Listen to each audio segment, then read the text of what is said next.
direction deserves to be issued to hand over the investigation to the CBI. To the CBI. To the CBI.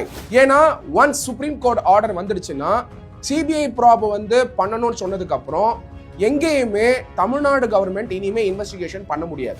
Central government கிட்டையும் கிடையாது, state கவர்மெண்டோட கிட்டையும் கிடையாது. Supreme கோர்ட்டே ஒரு கமிட்டியை form பண்ணியிருக்காங்க. ரொம்ப ரொம்ப இம்பார்ட்டன்ட். ஏன்னா இண்டிபெண்டா இருக்கிறதுக்கான சாத்தியக்கூறு எல்லாத்தையுமே சுப்ரீம் கோர்ட் செஞ்சிருக்காங்க.